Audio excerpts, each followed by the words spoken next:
Hey everyone, and welcome back to the channel. Today, we're taking a breathtaking journey to the heart of Paris to unravel the fascinating story behind one of the world's most iconic landmarks, the Eiffel Tower. You see it everywhere, in movies, on postcards, even on your social media feeds.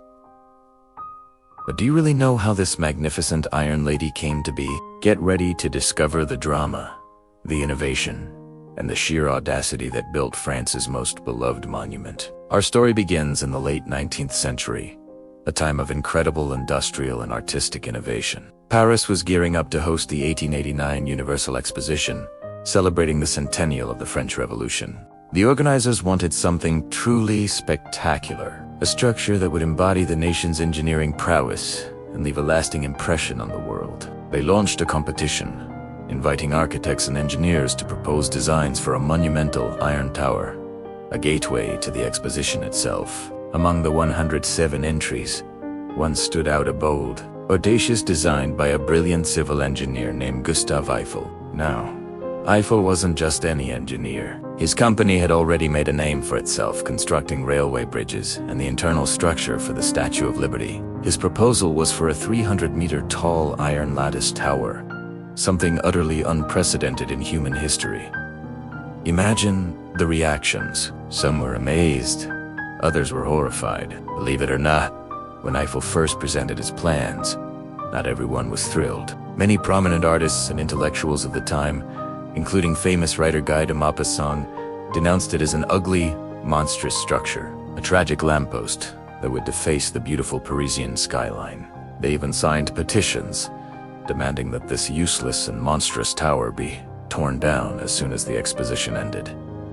Can you believe it? The very structure we adore today was once considered an eyesore. But Gustave Eiffel was a visionary. He believed in his design, not just as an aesthetic statement, but as a marvel of engineering. He argued for its scientific purpose, envisioning it as a laboratory for meteorological and astronomical observations, and even as a giant antenna for telegraphy. His persistence, coupled with a desire to showcase French ingenuity, ultimately won over the authorities. The contract was signed, and the monumental task of construction began. The construction of the Eiffel Tower was a truly Herculean effort. It started in January 1887 and lasted for just over 2 years, an astonishing feat for a structure of its size and complexity, especially with the technology available at the time. Over 300 workers toiled daily, piecing together 18,038 individual wrought iron parts, held together by 2.5 million rivets. Each piece was meticulously designed and manufactured in Eiffel's factory in Levallois-Perret, near Paris,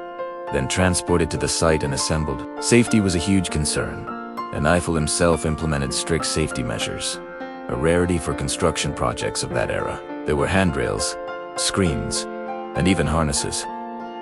Despite the scale of the project, with workers often operating at dizzying heights, only one life was lost during the entire construction process, a testament to Eiffel's dedication to his crew and their meticulous work. Think about that for a second. A structure of this magnitude, built with primitive safety equipment, by today's standards, yet almost flawlessly. It's truly inspiring. The tower was finally completed on March 31st, 1889. Just in time for the opening of the Universal Exposition. Gustave Eiffel himself climbed the 1,710 steps to the top, unfurling the French flag, officially marking its completion. And what a sensation it was. People flocked from all over the world to witness this iron marvel. It was taller than anything ever built, the true symbol of industrial progress and human ambition. The very people who once condemned it were now captivated by its grandeur. The Eiffel Tower quickly became the main attraction of the exposition, drawing in millions of visitors. It wasn't just a static monument, it featured hydraulic elevators, a marvel in themselves, transporting visitors to observation decks offering panoramic views of Paris. The Iron Lady had silenced its critics and captured the hearts of the public. However, the tower was originally intended to be temporary, standing for only 20 years before being dismantled. Can you imagine Paris without it? Unthinkable.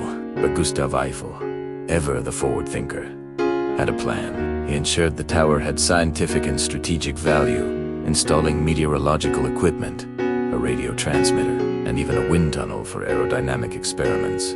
These practical applications proved crucial in saving the tower from demolition. During World War I, the Eiffel Tower played a vital role in national defense. Its radio antenna was used to intercept enemy communications, providing crucial intelligence that helped turn the tide of the war. It became a strategic asset, proving its worth far beyond being a mere exhibition piece. The utility it offered convinced the authorities to let it stand. Over the decades, the Eiffel Tower continued to evolve. It saw countless upgrades, light installations, and even new paint jobs, requiring a staggering 60 tons of paint every 7 years to protect its wrought iron structure from rust. It became more than just a monument. It transformed into a symbol of Paris, of France, and even of romance itself. Today, the Eiffel Tower stands proudly as a UNESCO World Heritage Site and remains the most visited paid monument in the world, welcoming millions of tourists every year. It's a testament to human ingenuity, resilience, and the power of a bold vision. From a controversial iron monster to the universally adored Iron Lady, its journey is a story of triumph over skepticism, innovation over tradition, and enduring beauty. So, the next time you see a picture of the Eiffel Tower, or better yet, if you're lucky enough to visit it, take a moment to appreciate not just its stunning beauty, but the incredible history and the remarkable engineering that brought it to life. It's more than just steel and rivets. It's a piece of human ambition reaching for the sky. Thank you so much for joining me on this historical adventure. If you loved learning about the Eiffel Tower's incredible past, please give this video a big thumbs up, share with your friends, and don't forget to hit that subscribe button and the notification bell so you don't miss our next historical deep dive. Until next time, keep exploring.